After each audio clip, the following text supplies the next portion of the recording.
il y a aussi quelques actions qu'il faut poser pour que la grâce de Dieu soit sur toi. La première des choses que tu dois faire pour provoquer la grâce, c'est ce qu'on appelle le respect des autorités spirituelles. Le respect des autorités spirituelles. Si tu veux que le Seigneur attire ses regards favorables sur toi, si tu veux que la grâce, si tu veux provoquer réellement la grâce, tu dois observer cette première chose qui est le respect des autorités spirituelles établies sur nos frères. Il est important de respecter les autorités spirituelles. Il faudra comprendre qu'est-ce que respecter. Respecter, c'est honorer. Respecter, c'est révérer. Respecter, c'est ne pas attaquer. Respecter, c'est ne pas porter atteinte. Respecter, c'est être à la hauteur de la réputation de l'homme de Dieu. C'est être à la hauteur de la réputation de sa fonction, de son opinion, que ce soit bonne ou mauvaise. Respecter aussi, c'est obéir. Respecter aussi, c'est marcher dans la simplicité. C'est pourquoi la Bible déclare dans le livre de Éphésiens 6, à partir du verset 5, il dit ceci: serviteurs, obéissez à vos maîtres selon la chair. My God, il dit: serviteurs, obéissez aux maîtres selon la chair. Serviteurs, obéissez à vos maîtres selon la chair. Ce passage vient carrément contredire ces personnes qui ne font que insulter les serviteurs de Dieu, pour dire que les serviteurs de Dieu ne font que les marmailleurs. Frère, c'est normal que ton pasteur te dise, à moins à qui si Dieu, donne-moi, j'ai besoin de 50 000 francs pour quelque chose. C'est normal que ton pasteur vienne te voir pour te dire, prépare ça pour moi. C'est normal que ton pasteur vienne te voir et te dire, achète ça pour moi. Parce que la Bible déclare que nous devons obéir à nos maîtres aussi selon la chair, aussi spirituellement, frère. Donc ça veut dire que tu ne dois plus t'asseoir là en train de dire que les pasteurs ne font que marmailler les gens. Les pasteurs ne font que marmailler les gens. Les pasteurs ne font que bouffer l'argent des gens. Frère, la Bible déclare, si tu te reconnais en tant qu'un serviteur de Dieu, tu dois respecter ton maître. Tu dois respecter ton pasteur. Tu dois respecter ton père spirituel. C'est lui-là même qui prend soin de ton âme. Tu dois respecter cette personne. Si tu veux que la grâce court après toi, si tu veux que la grâce court après toi, frère, quand tu respectes loin de l'Éternel, Dieu ne fait que ouvrir ton ciel.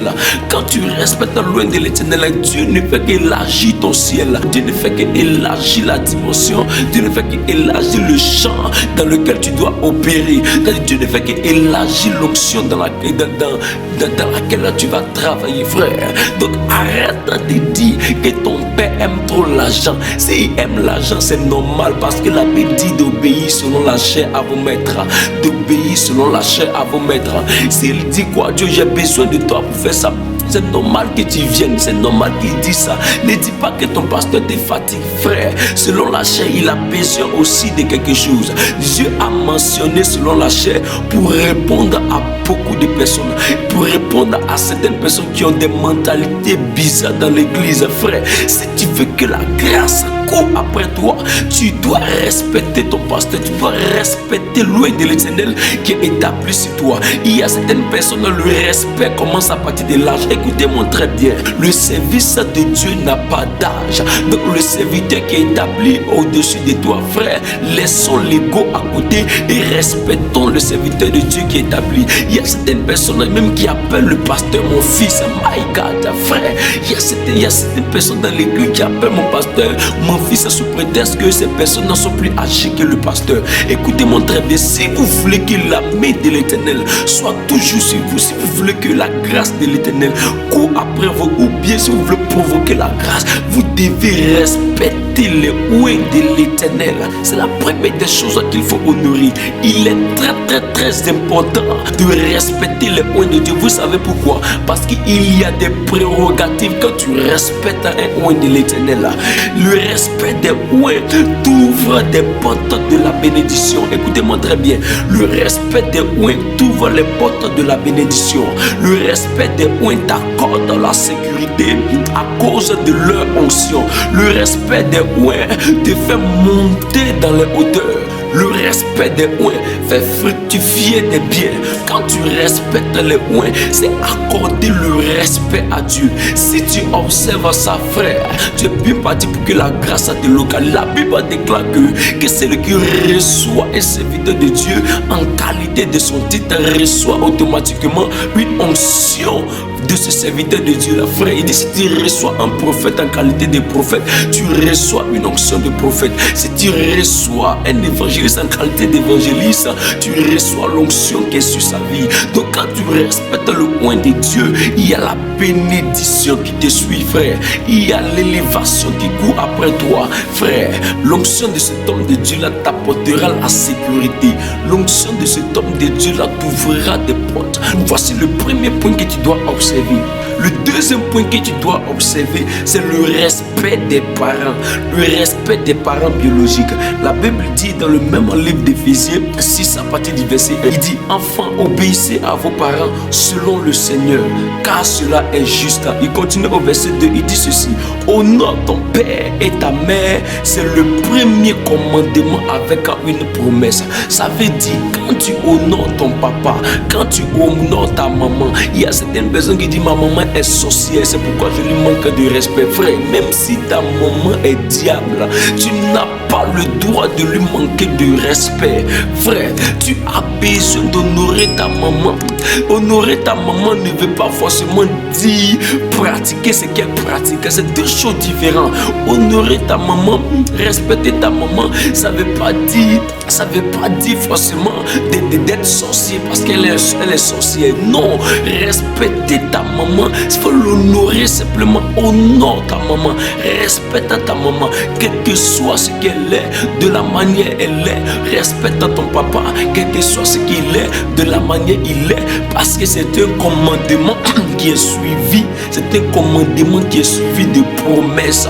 La promesse qui est attachée à ce commandement, c'est que la Bible déclare que tu auras une longue vie. Donc c'est pourquoi souvent quand je vois des chrétiens insulter leurs parents, frère, ça me fait mal, parce que je me dis encore qu'ils n'ont pas encore compris ce qu'est l'évangile de Christ.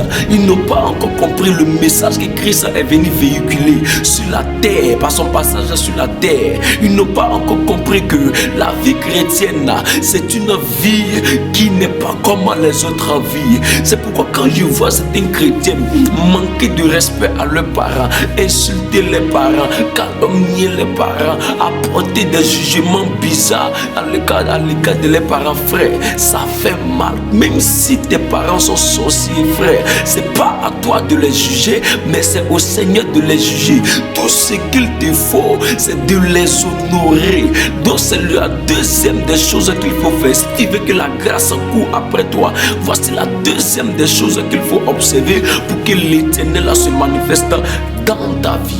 La troisième chose que tu dois observer pour provoquer la grâce, c'est le respect des autorités administratives. C'est-à-dire le respect de nos autorités administratives, que ce soit des ministres, que ce soit des cadres qui sont au-dessus de nous, même dans ton poste, là où tu travailles, ton patron, tu dois le respecter, parce que toutes ces autorités-là ont été instituées par Dieu. La Bible déclare dans le livre de Romains 13 à partir du verset 1, il dit que toute personne soit soumise aux autorités supérieures, car il n'y a point d'autorité qui ne vienne de Dieu, et les autorités qui existent ont été instituées de Dieu. Ça veut dire, si le président est à la tête de cette nation, ou bien de la nation là où tu es, c'est parce que Dieu a institué cela. S'il y a un ministre, c'est parce que Dieu a institué cela, frère. Ce qu'il fait t'importe un peu. Toi, tu es obligé de respecter ce que Dieu te dit. Il dit de respecter les autorités suprêmes. Il dit, c'est pourquoi celui qui s'oppose à l'autorité résiste à l'ordre que Dieu a établi. Comme je le disais, il y a certains chrétiens même qui se lèvent pour aller faire des vidéos. Il y a certaines personnes chrétiennes qui se lèvent pour aller faire des vidéos, pour insulter les présidents, pour insulter les ministres, pour insulter les cadres de ce pays, pour insulter, frère. Tu vas contre la volonté de Dieu. En plus de la condamnation physique que tu risques d'avoir, la Bible déclare que tu es condamné aussi spirituellement, parce que Dieu dit tu vas contre sa parole. C'est lui qui a institué cela. Pourtant, ce que Dieu a institué, personne ne peut s'opposer à ce que Dieu a institué. La manière, la manifestation, la manière d'agir du président, la manière d'agir des ministres, toi, c'est pas ton affaire. Dieu, tout ce qu'il te demande, c'est de les honorer, c'est d'obéir à ce qu'ils vont te demander de faire. C'est de les honorer, c'est de les respecter. Ton rôle n'est pas de porter atteinte à leur personnalité, à leur réputation. Ton rôle, c'est de les respecter comme le Seigneur nous a dit de le faire. Donc voici la troisième chose que tu dois observer pour que les regards favorables de Dieu soient tournés vers toi.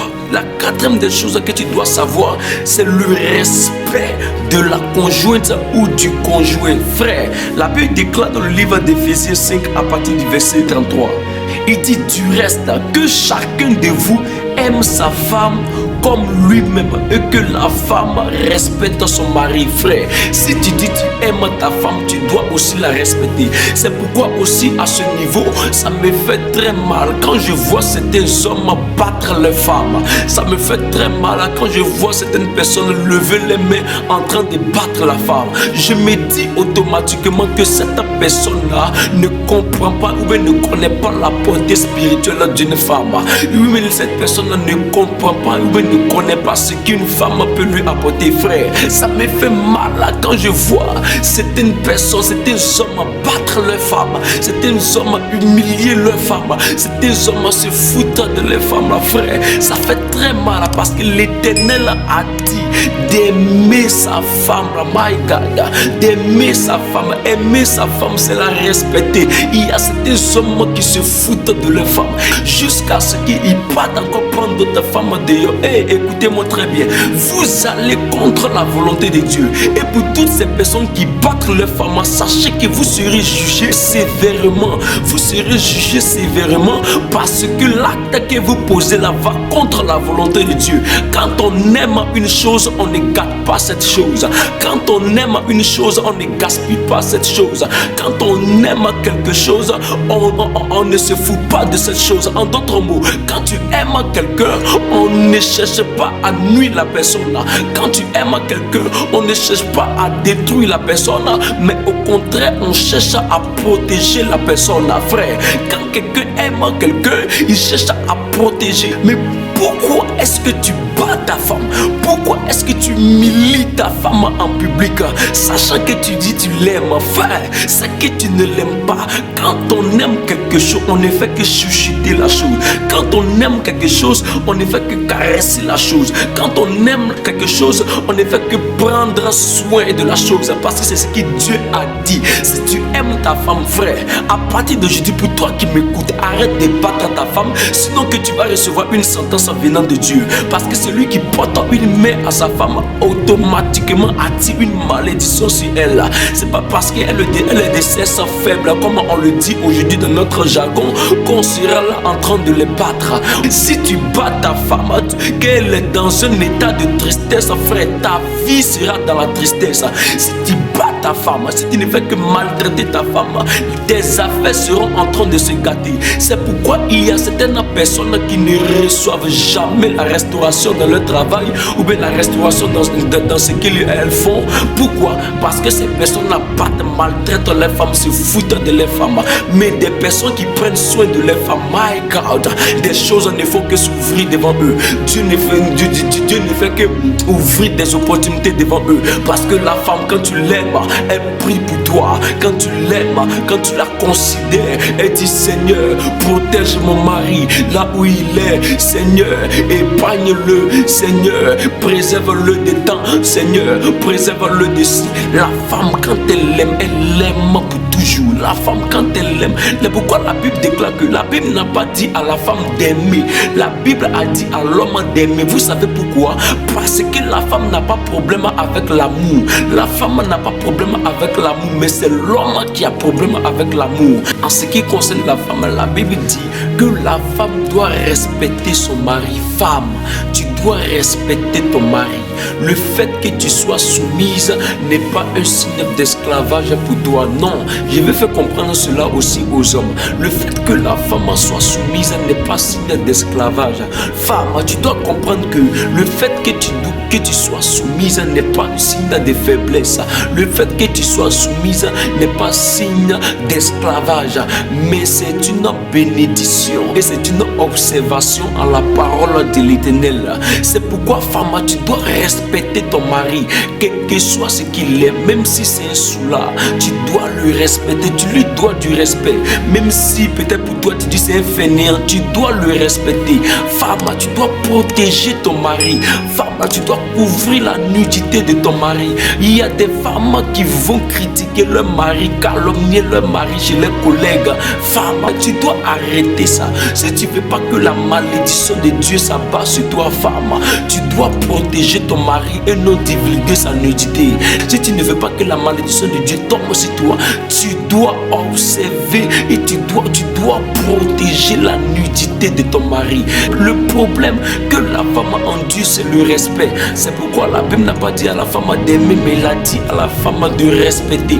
Femme, si la Bible dit, si Dieu lui-même dit de respecter vos maris, c'est parce que vous avez un problème de respect. C'est parce que la femme a un problème de respect. Tu dois être soumise à ton mari pour que Dieu favorise les choses sur son chemin. Tu dois être soumise à ton mari pour que les choses aillent bien dans vos foyers. Donc voici l'une des choses qu'il faut observer pour que la grâce de Dieu court après toi, ou bien pour que tu puisses provoquer la grâce. La cinquième des choses que tu dois observer pour que la grâce de Dieu soit sur toi, ou bien pour que tu puisses attirer la faveur de Dieu vers toi, c'est l'humilité. La Bible déclare dans le livre de Jacques 4 à partir du verset 5, il dit: croyez-vous que l'écriture parle en vain? C'est avec jalousie que Dieu chérit l'esprit qu'il a fait habiter en nous. Il accorde au contraire une grâce plus excellente. C'est pourquoi l'Écriture dit: Dieu résiste aux orgueilleux, mais il fait grâce aux humbles. Frère, nous devons être humbles, quelle que soit la bénédiction que tu as. Tu dois être humble, quelle que soit l'élévation que tu as, quel que soit le poste que tu occupes. Tu dois être humble. Il y a des personnes, quand elles commencent à prospérer dans l'église, on ne les reconnaît plus. Ce sont ces personnes-là maintenant qui se lèvent contre le pasteur. Ce sont ces personnes-là maintenant qui se lèvent en train de persécuter le pasteur. Ce sont ces personnes-là maintenant qui se foutent du pasteur. Quand le pasteur dit ça, ces personnes-là veulent dire ça parce que ces personnes-là ont le matériel alors qu'il faut. Écoutez-moi très bien, Dieu s'en fout de ça. Dieu ne regarde pas à tout ça. Il dit: il résiste aux orgueilleux, quel que soit ce que tu as. Si tu n'es pas humble, frère, de la même manière c'est venu, c'est de cette même manière ça va partir. C'est Dieu qui t'a donné, c'est pas un homme. Si c'est Dieu qui t'a donné force, il sait comment il va faire pour récupérer. C'est pourquoi, pour que la bénédiction de Dieu, pour que la grâce de Dieu ne fait que s'accroître dans nos vies, frère, tu dois pratiquer l'humilité. On doit pratiquer l'humilité pour que la grâce de Dieu soit encore sur notre vie, quelle que soit notre situation, quelle que soit notre posture sociale, on n'est jamais rassasié de la bénédiction, parce que Dieu ne veut que bénir que ses enfants. Dieu ne veut augmenter encore la bénédiction. Donc là où tu es, ne dis pas que tu es arrivé, mais sois humble afin que le Seigneur puisse encore te lever plus haut. Observe cela et tu vas voir que la grâce de l'Éternel va courir après toi. Ne regarde pas à ton titre pour être autre chose. Ne regarde pas à ton titre pour adopter un comportement bizarre. Ne regarde pas à ton titre. Ne regarde pas à ce que tu as. Ne regarde pas parce que tu manifestes la puissance. Ne regarde pas parce que oui, tu es dans une position spirituelle un peu élevée que tu ne vas pas respecter les pères. Frère, tu as besoin de respecter les pères parce que si tu veux que Dieu encore intensifie l'onction sur ta vie, tu es obligé d'être humble. Si tu n'es pas humble, tu ne vas jamais durer dans le service de Dieu. C'est pourquoi, quel que soit ce que tu es, même si tu vois que ton pasteur, même si tu vois que ton père, frère, tu dois être humble, parce que c'est pas ça qui fait de toi un fils. C'est pas ça aussi qui va enlever le titre de père. Même si tu prophétise plus que ton père, tu es obligé de le respecter. Tu dois respecter ton père pour avoir longue vie. Tu dois respecter ton père pour que la grâce de Dieu encore plus intensifiée dans ta vie. La sixième des choses qu'il faut comprendre pour que la grâce de Dieu court après toi, ou bien pour que tu puisses attirer la grâce vers toi, tu dois pratiquer la bonté envers tous. La Bible déclare dans le livre de Proverbes 12 à partir du verset 2, il dit: l'homme de bien obtient la faveur de l'Éternel, mais l'Éternel condamne celui qui est plein de malice. La Bible déclare que l'homme qui est bon là, c'est lui qui pratique la bonté, c'est lui qui est bien là. Dieu ne fait que apporter la grâce à celui. Donc si tu veux recevoir la grâce, si tu veux que la grâce court après toi, ou bien si tu veux que si tu veux attirer la grâce vers toi, tu dois pratiquer cela. Tu dois pratiquer la bonté envers tout ça, sans distinction. Ne privilège pas certains pour laisser les autres. Non, ne pratique pas le racisme, ne pratique pas tout ce qui est ségrégation. Non, mais tu dois être bien envers tout ça. Quelle que soit la nature de la personne qui est en face de toi, tu dois être bien envers lui. Même si c'est un fou. Il y a certaines personnes chrétiennes, quand un fou s'approche d'elles, automatiquement elles ont un regard bizarre à l'égard de ce fou. Elles ne calculent plus cette personne mentale, elles ne calculent plus cette personne loufoque, elles ne calculent plus cette personne qui a des troubles, mentaux. Frère, nous ne devons pas pratiquer ces genres de trucs là, mais nous devons pratiquer la bonté envers tous, la bonté envers des personnes, même s'ils ne sont pas normaux. Tu dois pratiquer la bonté envers tous, envers tout le monde, parce que c'est de cela que Dieu va intensifier encore la grâce, et c'est dans cela que la grâce va courir après toi. Si tu veux que la grâce de Dieu court après toi, tu dois pratiquer cette sixième chose, la bonté envers tous. La septième des choses qu'il faut pratiquer pour que la faveur de Dieu vienne vers toi, ou bien pour que tu puisses attirer la faveur de Dieu, c'est que tu dois pratiquer la consécration de ta bouche. La Bible déclare dans le livre de Proverbes 16 à partir du verset 13, il dit: les lèvres du juste gagnent la faveur des rois, et il aime celui qui parle avec droiture. Frère, si ta bouche, c'est la saleté qui ne fait que sortir de ta bouche, tu ne vas recevoir gain de cause. Et ce sont les choses négatives. C'est pourquoi vous voyez que, c'est pourquoi souvent il y a des chrétiens qui ne font que mettre les bouches partout. Tu dois éviter ça, parce que ta bouche est sanctifiée. Tu dois éviter de mettre ta bouche dans certaines choses, dans le commérage, dans le papatoya. Tu dois éviter. Chrétien ne fait pas papatoya, chrétien ne fait pas commérage, chrétien ne calomnie pas. Non, parce que si tu veux obtenir la faveur de l'Éternel, tu es obligé de pratiquer ça. Tu dois consacrer ta bouche. Est-ce que vous savez normalement que les chrétiens même ne doivent pas chanter les sons païens, parce que les sons païens ne sont pas les sons de Dieu. Donc tu peux pas prétendre dire que tu es chrétien et chanter les sons païens. Tu peux pas prétendre dire que tu es chrétien et chanter les sons païens. Pour consacrer ta bouche, frère, consacre ta bouche aux choses de Dieu, consacre ta bouche aux choses de l'Éternel, parce que quand tu vas consacrer ta bouche, c'est là que l'Éternel, Dieu des armées, va ouvrir des portes. La grâce va venir vers toi, l'élévation va courir après toi. Ça, c'est la septième des choses qu'il faut retenir.